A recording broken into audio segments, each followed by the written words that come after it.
بسم الله الرحمن الرحيم. الحمد لله رب العالمين، والعاقبة للمتقين، والصلاة والسلام على نبينا محمد وعلى آله وأصحابه أجمعين.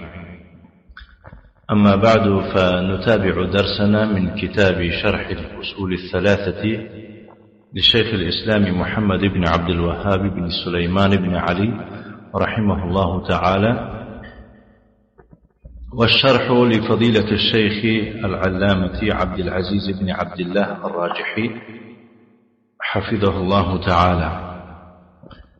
وقفنا عند قول صاحب المتن رحمه الله: ودليل الاستعاذة قوله تعالى: قل أعوذ برب الفلق، وقوله تعالى: قل أعوذ برب الناس.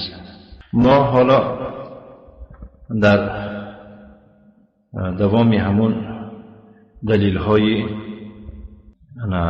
انواع عبادت هستیم. صاحب المتن می فرماید و دلیل استعاذه یعنی پناه جستن قول الله تعالی است. می فرماید بگو قل اعوذ برب الفلق، بگو من پناه می برم، التجا می کنم برب الفلق. الفلق بمعنى صبح، و پروردگار صبح پناه میبرم. و قوله تعالی، و قول الله تعالی می فرماید قل اعوذ برب الناس، بگو من پناه میبرم به پروردگار مردم. رب به معنای خالق است و به معنای مالک است و به معنای تربیت کننده است. یعنی پناه میبرم به آفرنده مردم و به مالک مردم و به مربی اونها. تربیه الله حق سبحانه و تعالی نسبت مردم دو نوع است. دو نوعی تربیه است: تربیه عام و تربیه خاص. در تربیه عام همه داخل میشه، تمام حیوانات و انسانها و مؤمنها و کافرها همه در زیر تربیه عام داخل میشوند. اما تربیه خاص، این خاص مؤمنها را تربیت میکنه به توفیق دادن و به عمل کردن طبق قرآن و حدیث و هکذا. این تربیه خاص میبینید. بنابراین مؤمن ها از تربیه الله حق سبحانه و تعالی دو مراتبه، یکی از دو نوعی تربیه الله حق سبحانه و تعالی بهره‌ور هستند. نعم. شارح میفرماید الشرح دلیل الاستعاذة، دلیل استعاذه. الاستعاذة خاصة بالله، استعاذه این خاص به الله است، یعنی فقط پناه بردن به الله می شود. می فرماید که قل اعوذ برب الفلق، بگو من پناه میبرم به پروردگار صبح. قل اعوذ برب الناس، می فرماید الله، بگو من پناه میبرم به آفرنده و مالک و به تربیت کننده مردم. الاستعاذة فيما لا يقدر عليه الا الله، این در مورد آن استعاذه رفته ایستاده است که این پناه را جز الله کسی داده نمیتواند. انا همین را چی میگن؟ استعاذه عبادت میگن. نه. و اما الاستعاذه بحی حاضر فيما يقدر عليه فلا بأس. شیخ میفرماید که اما پناه جستن، پناه طلبیدن، حمایت طلب کردن به یک شخصی که مثل زنده باشد، حضور داشتگی باشد، در مورد آن چیزی که شما پناه میبرید قادر باشد، باکی ندارد. باکی ندارد، زیرا که در قدرت او هست. مثلا یک کس از یک دشمن میگریزد، آمده بس شما پناه میطلبد، شما رو جاش میکنید. برای مثال بیان تقول یا فلان اعذنی من شر اولادک.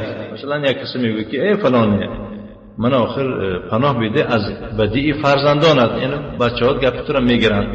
مثلا خیلی حادثه میشد که یک کس بچه ها بسیار بی ترتیب و بیوه هستن، لیکن در نزد پدر چی خپن عادتا، اما در نزد دیگرها مثلا بی ترتیبی بی نظام میکنند. اگر از شما از اینا آزار بینه، میتوانید اومدن به پدرش گفتن که فلانه من آخر از شر فرزندات پناه بیده. اعدنی من شر لسان زوجتک، یا که من پناه بیده از شر، از بدی زبانی همسرت. همسرت گپای بی قباحت میزند. نه. خب بعد یعنی که مرد چیکار میکنه نگه میداره لجامش میکشه مثلا زنها هن که آخر اعوذ بالله به ترتیبی میکنن آخر. خب اگه پناهی که تو مثلا پناه میبری از شوهر به شرطی که با انا کار نکنی که مثلا شوهرش در زیر چی فشار نمونه کسی زورش رسد به همون پناه میکنه. اذا كانت سلیطه اللسان اگر زبون دراز باشد سلیطه گفتم زبون دراز میگه لانه حی حاضر قادر چون که شوهرش چه زنده است و حاضر است و قادر است. اگر قادر نباشه مسکین چیکار میکنه؟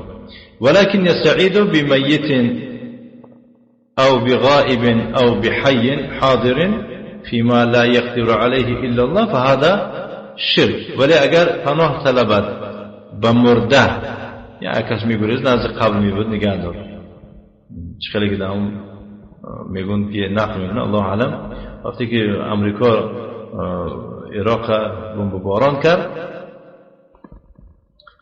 بعد به نزد قبر ابو حنیفه بعضی همون صوفی ها آمدن موقع پناه طلبیدن هیچی نشد یا که به یک غایب یا که به یک زنده حاضر است و دیگه قادر نیست نزد یک زنده میبید بعد میگه که برای من فرزند عطا کن میگه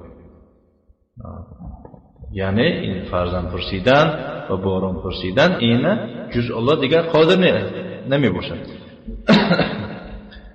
اگر همین کار رو کنن فهذا شرک این شرک میشه. قل اعوذ برب الفلق قل اعوذ برب الناس بگو من پناه میبرم به پروردگار صبح بگو من پناه میبرم به پروردگاری مردم. و دلیل استغاثه دلیل استغاثه اکنون استغاثه این یاردم پرسیدن است. فقط فرق بین استعانه و استغاثه از آن عبارت است که استعانه هم تو یاردم میپرسی استغاثه فقط در وقتی تنگ دسته در وقتی مشکلین سختنده که افتید انسان یاردم پرسد فریاد کنه اینه چه استغاثه میگه یعنی که فریاد راست طلبیدن میطلبد که به فریاد او برسه. الله تعالی میفرماد اذ تستغیثون ربکم فاستجاب لكم باید آره هنگامی که شما از الله غوث میطلبید یاردم میطلبید نصرت میطلبید علیه دشمنتون فاستجاب لكم الله دعای شما را اجابت کرد با مشکلی شما یعنی که در وقت مشکلی شما به ندای شما جواب داد یعنی دشمنان را نیست و نابود کرد شما را نصرت و پیروزی داد. شارح میفرماید الاستغاثه هي دعاء من المكروب الذي وقع في الكرب. استغاثه این یک دعای است از جانب غم دیده. مکروب گفته کسی غم دیده میگن که وقع فی کرب در یکون غم در یکون پرابلم در یکون مشکلی افتاده است. مکروب هر کسی که مثلا بگیم غم دیده غم دارد قرض داره غم دارد فرزندش مرده و هاکذا و کذا یک مصیبت دستش رسیده یک ترسونده او را مکروب ببینیم. خب خاص بالله اینم خاص به الله میشود در کدام چیز در کدام جهت از کدام جهت فی ما لا یقدر علیه الا الله در اون کاری که جز الله قادر اون نمیباشد کسی دیگر انا همون حین استغاثه خاص به الله میشه.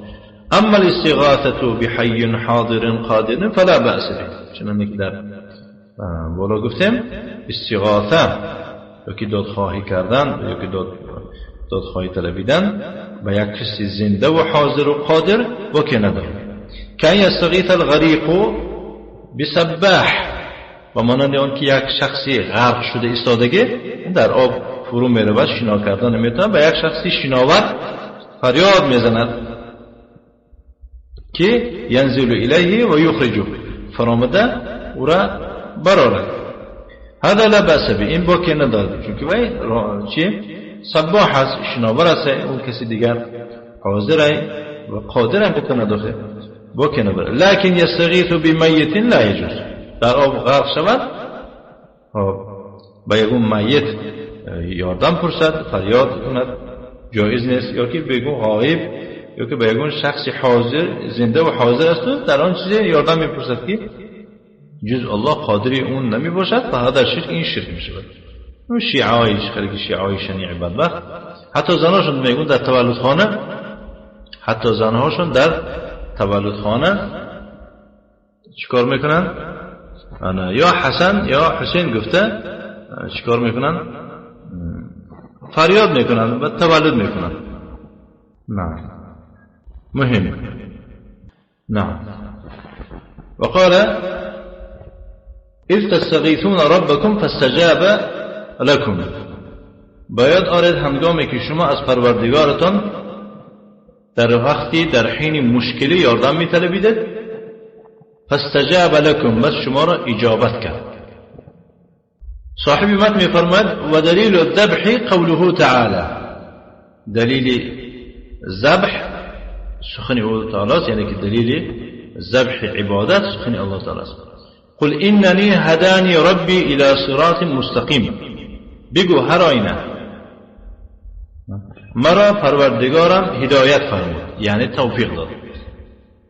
الى صراط مستقیم، براه راست، هو دین الاسلام، این دین اسلام است. دینا قیما ملت ابراهیم حنیفا، یعنی دینی راست، دینا قیما ای مستقیما، دینی مستقیم، دینی راست، ملت ابراهیم حنیفا. ملت در اینجا به معنای دین است، یعنی به دین ابراهیم که اون ابراهیم حنیف است، ای مائلا عن الشرک، مایل کننده از شرک است. و ما کان من المشرکین، یعنی ابراهیم از مشرکان، از زمره مشرکان نبود. قل ان صلاتي ونسكي ومحياي ومماتي لله رب العالمين، بگو هر آینه صلات نماز من، و نسکی ای ذبح من، و محیای ای حیاتی حیات من، و مماتی ای موت من مرگ من، لله رب العالمین، خاص برای الله است که او پروردگار جهانیان است. لا شریک له، او شریک ندارد. و بذلك امرت انا وانا اول المسلمين، و بذلك امرت وانا اول المسلمين. و بذلك ای بذلك التوحید، به همین توحید من مأمور شده هستم، و انا اول المسلمین، و من نخستین مسلمانان هستم.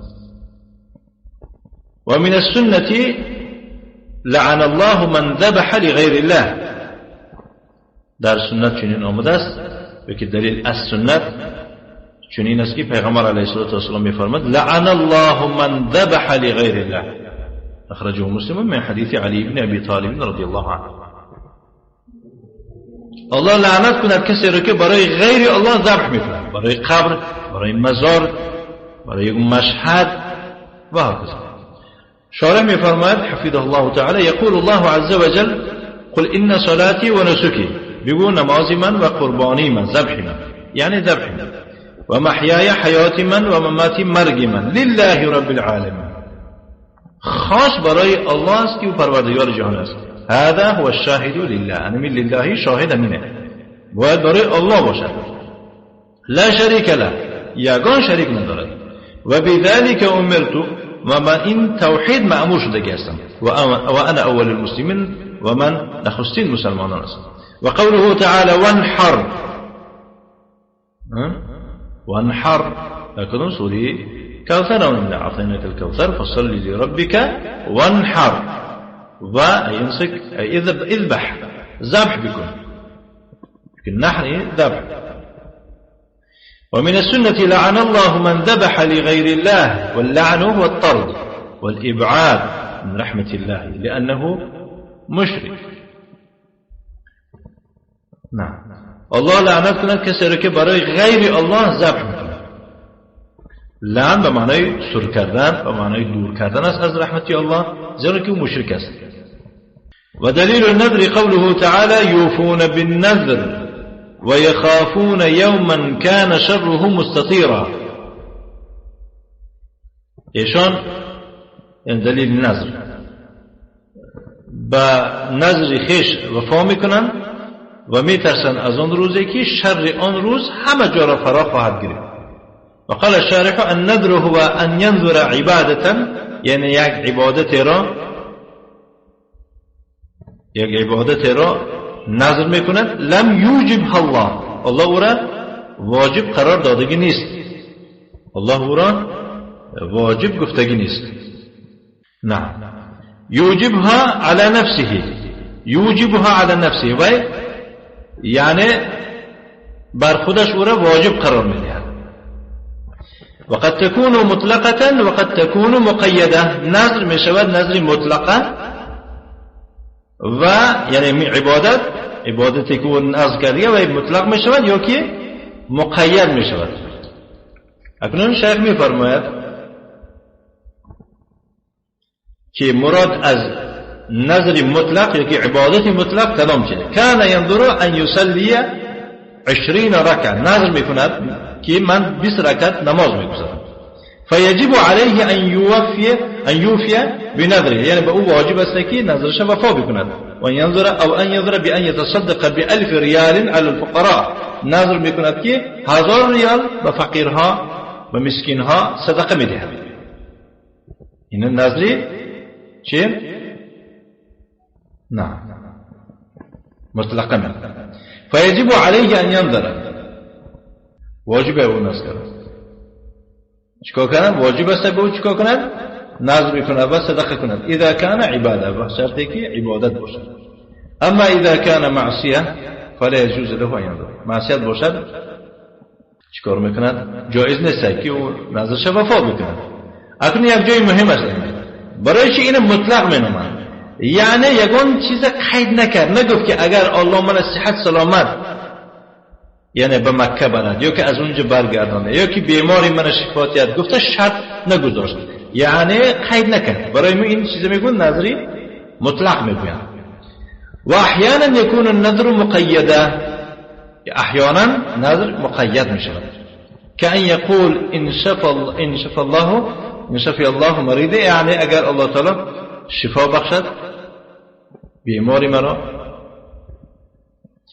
او نجح ولدی فی الامتحان، یا که فرزندی من در امتحان موفق شود، لأتصدقن ب1000 ریال، البته 1000 ریال صدقه میدهم. فاذا نجح ولده، اگر چه فرزندی او موفق شود در امتحان، او شفی مریض، یا که بیماری او شفا یابد، فیجب علیه ان یتصدق، به او صدقه دادن واجب میشه.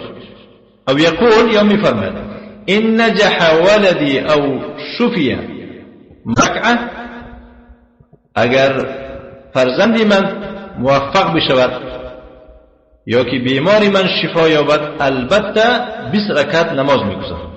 او لأذبحن خروفا، یا که البته یک گوسفند ذبح میکنم. و اتصدق بها على الفقراء، و همان را به فقیرها، به کمبغلها، به مسکینها صدقه میدهم. فیجب علیه ان یتصدق، به او در این حین واجب میشود صدقه دادن. هذا النذر عباده، این نذر چی؟ نذر عبادت است. اذا صرف او صرف لغیر الله وقع فی الشرك، اگر چنین نوعی نذر برای غیر الله صرف بکند، وقع فی الشرك، در شرک میافتد. که ینظر ان یذبح لصاحب القبر، مثلا نذر بکند که برای صاحب قبر ذبح بکند، هذا شرک است. او ینظر بان یصلی لشخص، یا نذر میکند که برای خاص فلانی نماز میگذارد، برای پیرش، برای یعنی شیخش، برای اولیاء، هذا شرک، این شرک است. النذر عبادت كلها لله، نذر عبادت، همه این باید که هر انواعش خاص برای الله است. لكن اصل النذر مکروه، ولی اصلی نذر چه میفرمایش؟ مکروه. لأن الإنسان يوجب على نفسه عبادة لم يوجبها الله. نعم، لأن الإنسان يوجب على نفسه ماذا؟ عبادة لم يوجبها الله عليه. چونکه انسان بالای خودش یک عبادت را واجب و فرض قرار میدهد که او را الله بالایش چه واجب قرار نداده است. وقد لا یستطیعها، بعضا می شود که او را قدرت و توانایی ندارد. فاذا نذر وكان عبادة فانه لا يمدح عليه، اگر نذر کند و همین عبادت باشد، اینا بنابراین چه مدح تعریف کرده نمیشد. لقول نبی صلی الله علیه و آله و سلم، بنابر قول پیغمبر علیه الصلاه و السلام اونجا میفرماید ایاکم والنذر فانه لا یاتی بخیر، خود را از نذر کردن و از نذر دیدن احتیاط بکنید، نذر خوبی نمیبرد. فانه یستخرج به من البخیل، نذر یعنی که از بخیل برآورده میشه. این بخاری از حدیث عبدالله بن عمر رضی الله عنه روایت می‌کنه. لكن اذا نذر وكان عنده نذر عباده ثم وفى به فهذا يمدح عليه، اگر یعنی که نذر بکند و در نذر یکون نذر عبادت باشد، بعد از اون همون یعنی همون عبادت بجا بیارد، نه مدح کرده میشه. یعنی یکون نماز تأخیر کرده است یا که یکون کار عبادتی که باید اون در وقتش میکرد نکرد، او را یعنی بجا بیارد، نذر کند که انشاءالله همون کارا بجا میبیارم، اینا تعریف کرده میشه. لأن الله تعالى مدح الأبرار فقال يوفون بالنذر ويخافون يوما كان شره مستطيرا. الله سبحانه و تعالی نکوکاران را مدح میکند، ستایش میکند، میفرماید که ایشان به نذر وفا میکنند و یخافون یوما، میترسند از اون روز، یعنی روز قیامت گفته است، کان شره مستطیرا، شر آن روز، بدی آن روز همه جا را منتشر است، یعنی که پهن همه جا را فرا میگیرد. این بود یعنی درس امروزی ما نسبت یعنی انواع عبادتی که شیخ الاسلام محمد بن عبد الوهاب رحمه الله تعالی ذکر کرد. صلی الله وسلم علی نبینا محمد وعلى آله وأصحابه وسلم تسليما مزيدا، وجزاكم الله خيرا كثيرا وبارك الله فيكم.